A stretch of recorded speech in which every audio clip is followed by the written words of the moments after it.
Hello everyone, कैसे हैं आप सभी लोग। आशा है कि आप लोग बहुत अच्छे होंगे। आज है 22 मार्च और 22 मार्च साल 2025 के हरियाणा करंट अफेयर इस वीडियो में हम पढ़ने वाले हैं। आप सभी को राधे राधे। प्यारे बच्चों, आज के इस वीडियो के अंदर हम लोग क्लास को स्टार्ट करें उससे पहले 22 मार्च को आपको पता होगा कौन सा डे मनाते हैं हम डे मनाते हैं इस दिन जो है ना जल दिवस सेलिब्रेट किया करते हैं, वाटर डे सेलिब्रेट करते हैं। कोशिश कीजिएगा अपने हिस्से पे आप लोग पानी को बचाइएगा जरूर, और पानी को शुद्ध भी पीजिएगा क्योंकि ज़्यादातर बीमारियां इसी के कारण ही होती है। हरियाणा जी के पढ़ना चाहते हैं तो स्टार आईक्यू आप लोग ये बुक है स्टार आईक्यू की तरफ से, आप इस बुक को ले सकते हैं। हरियाणा जीके का सामान्य ज्ञान है, ये बुक आपको अमेजोन और फ्लिपकार्ट पे अवेलेबल हो जाएगी। और के साथ साथ आप लोग सीईटी की तैयारी करें हैं ठीक ढंग से तो बिल्कुल नया फ्रेश बैच है, लाइव बैच है आपका, बिल्कुल नए कंटेंट के साथ में। संपूर्ण बैच का नाम है स्टार आईक्यू। एप्लीकेशन पे आपको ये बैच मिल जाएगा। स्टार आईक्यू एप्लीकेशन आप गूगल प्ले स्टोर से जो है वो डाउनलोड कर लीजिएगा, या अगर आप लोग के पास में iOS है, मतलब एप्पल का फ़ोन है, तो आप लोग सुनील बिश्नोई के नाम से एप्लीकेशन है वो डाउनलोड कर लीजिएगा।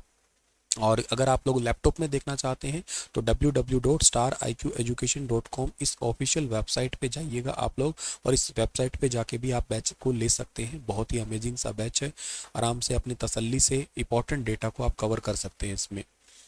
प्यारे बच्चों, आज का पहला क्वेश्चन है कि हरियाणा के मुख्यमंत्री ने अपने ओडिशा प्रवास के दौरान किस शहर में ओडिशा के मुख्यमंत्री से मुलाकात की है। अभी हाल ही में हरियाणा के मुख्यमंत्री जी ओडिशा के दौरे पे गए हैं, वहां पे ओडिशा की राजधानी भुवनेश्वर के अंदर जो है ना ओडिशा के मुख्यमंत्री मोहन मांझी से मुलाकात की है। यहाँ पे ये मुलाकात इसलिए इंपॉर्टेंट थी क्योंकि इस बार हरियाणा के अंदर 38वां जो सूरजकुंड मेला लगा था ना, 7 फरवरी से लेके 23 फरवरी तक इस बार 38वां सूरजकुंड मेला था। उसमें एक तो एमपी मध्य प्रदेश और एक राज्य कौन सा है, एक राज्य है उड़ीसा, एक राज्य है उड़ीसा। उड़ीसा राज्य, ये दोनों जो है ना इसमें पार्टनर कंट्री थे, ये याद रखना।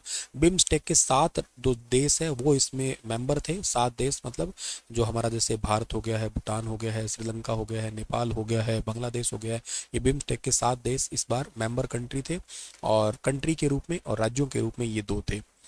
ओडिशा के भुवनेश्वर में कुछ और भी हुआ है इस बार। हाँ, एक चीज और भी इंपॉर्टेंट है, 9 जनवरी को हम मनाते हैं एनआरआई डे मनाते हैं। गांधी जी दक्षिण अफ्रीका से भारत लौटे थे 9 जनवरी को, 9 जनवरी 1915 को जो ना दक्षिण अफ्रीका से भारत लौटे थे।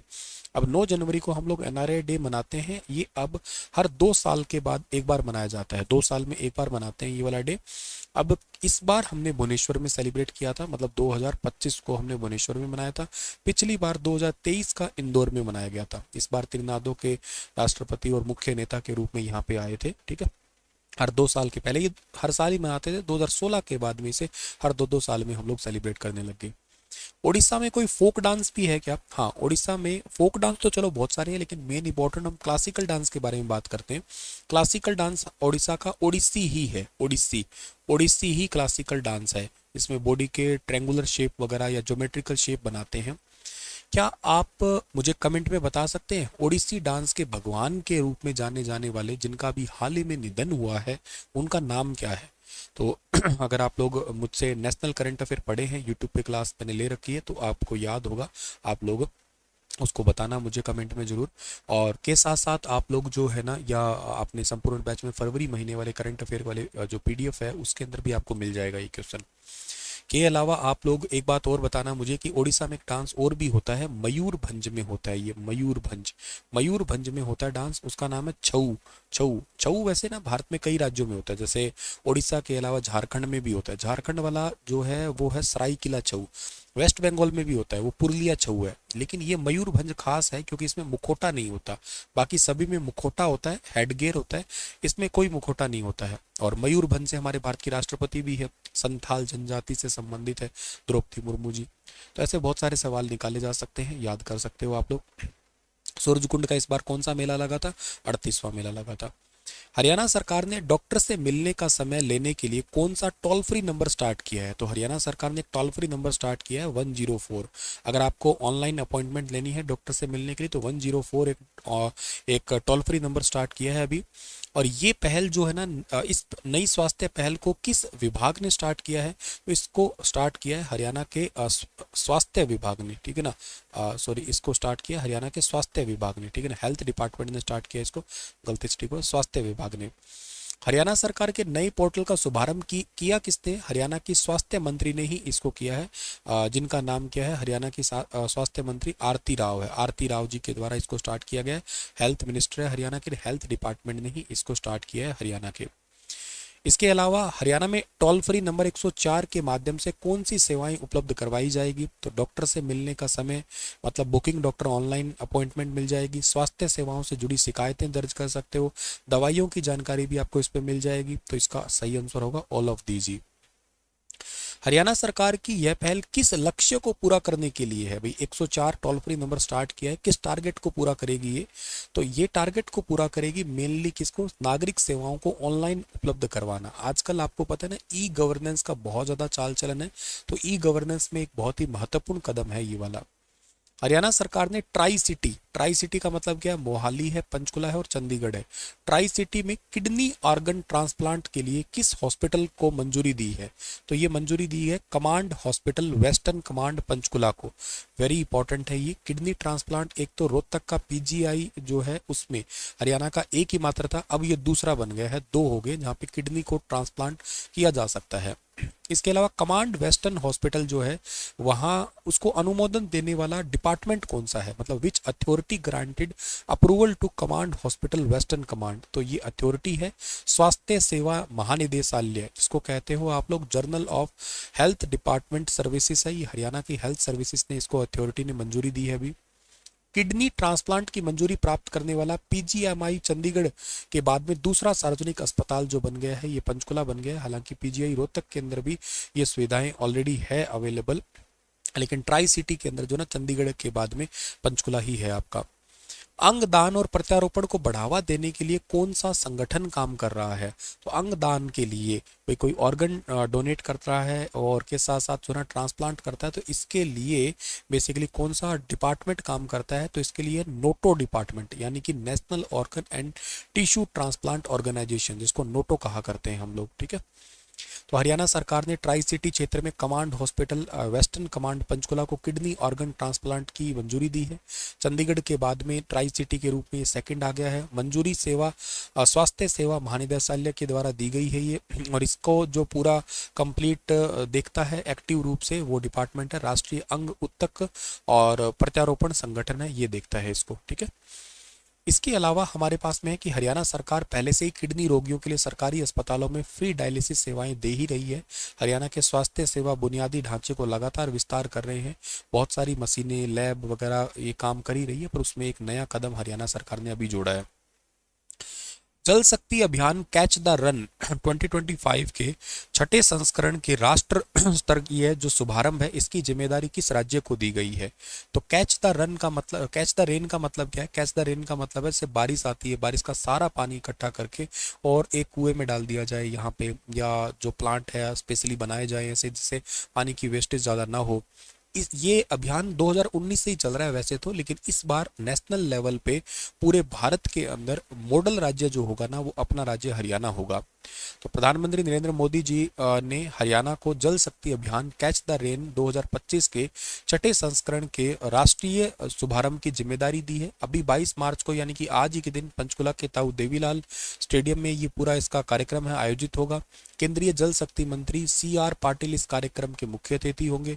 2019 में प्रधानमंत्री नरेंद्र मोदी ने जल शक्ति अभियान की शुरुआत की थी। इस अभियान का उद्देश्य क्या है?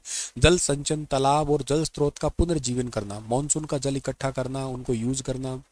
हरियाणा सरकार ने हरियाणा पोंड अथॉरिटी का गठन भी किया है स्पेशली, जो प्राचीन तालाब के पानी को उपचारित करके और अन्य कार्यों के लिए उपयोग में इसको बढ़ावा देता है।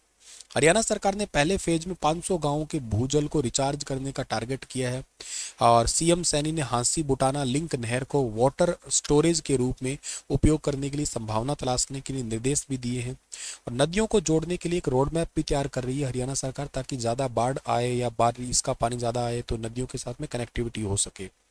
इसमें से और भी क्वेश्चन बन सकते हैं, जैसे जल शक्ति अभियान कैच द रेन 2025 का शुभारंभ हरियाणा में कहाँ पे होगा, तो तब इसका आंसर आप पंचकुला कर देना। या ऐसा सवाल बने जल शक्ति अभियान कैच द रेन की शुरुआत किस साल में हुई थी, तो ये शुरुआत 2019 में हुई थी। या ऐसा सवाल बने कि जल शक्ति अभियान कैच द रेन 2025 के मुख्य अतिथि कौन होंगे, तो इसका आंसर आप दे सकते हो केंद्रीय जल शक्ति मंत्री CR पाटिल होंगे। या ऐसा सवाल बने कि हरियाणा सरकार ने भूजल स्तर सुधारने के लिए कितने गांवों को पहले चरण में चुना है, तो इसके लिए टोटल 500 गांव होगा आपका। या फिर ऐसा सवाल बने कि मुख्यमंत्री सैनी ने किस नहर को जल संग्रहण वाटर स्टोरेज के उपयोग में लाने के निर्देश दिए हैं, तब इसका आंसर हांसी बुटाना लिंक नहर कह देना आप लोग। या फिर ऐसा सवाल बन सकता है कि हरियाणा सरकार ने जल संरक्षण के लिए कौन सा प्राधिकरण यानी कि अथॉरिटी बनाई है, तो इसका ठीक आंसर होगा Haryana pond authority, option C होगा हमारा। हरियाणा में बिहार दिवस के लिए कितने स्थानों को चुना गया है, तो बिहार दिवस आज के दिन बिहार दिवस भी मनाते हैं और हरियाणा में ये मनाया जा रहा है। इस बार टोटल 7 जिलों में बिहार दिवस है, ये मनाया जा रहा है। ये बिहार दिवस का राष्ट्रीय स्तर का आयोजन होगा, 75 स्थानों पर बिहार दिवस का आयोजन होगा पूरे देश में। हरियाणा के 7 जिलों में को इसके लिए चुना गया है, जिसमें से करनाल, यमुनानगर, कुरुक्षेत्र, पानीपत, सोनीपत, गुरुग्राम, फरीदाबाद, यहाँ पे ये आयोजन होगा।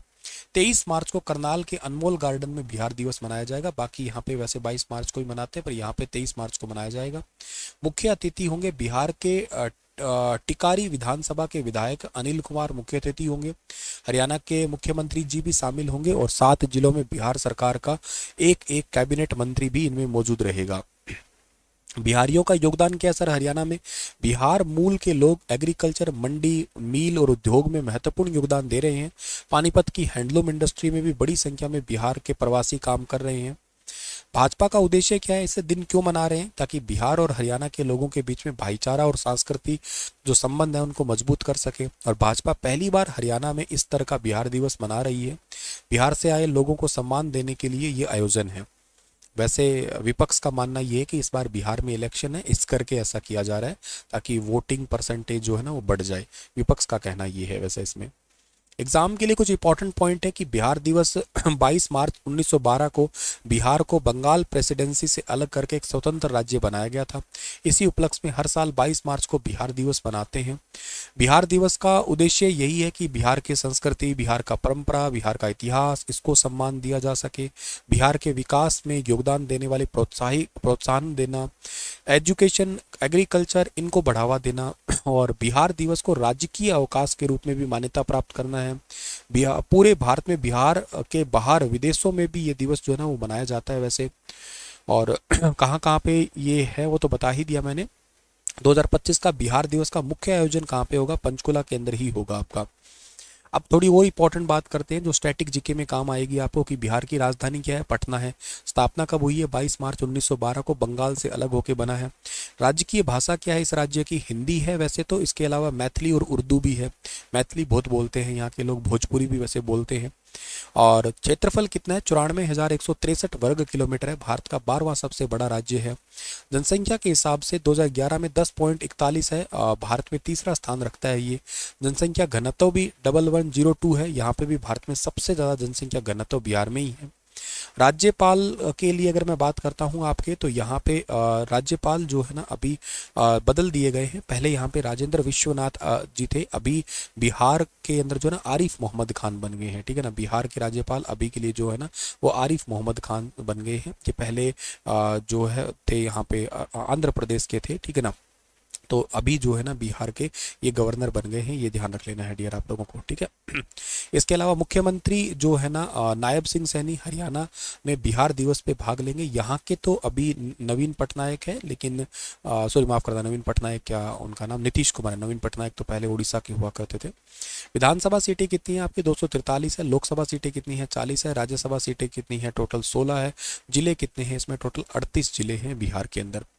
इसके अलावा बिहार का प्राचीन नाम क्या था, मगध था। बहुत ही इंपॉर्टेंट सेंटर था ये। प्राचीन विश्वविद्यालय नालंदा विश्वविद्यालय था, जिसको तोड़वा दिया था। किसने तोड़वाया था, याद है आपको, कोई नाम याद है तो बताओ मुझे।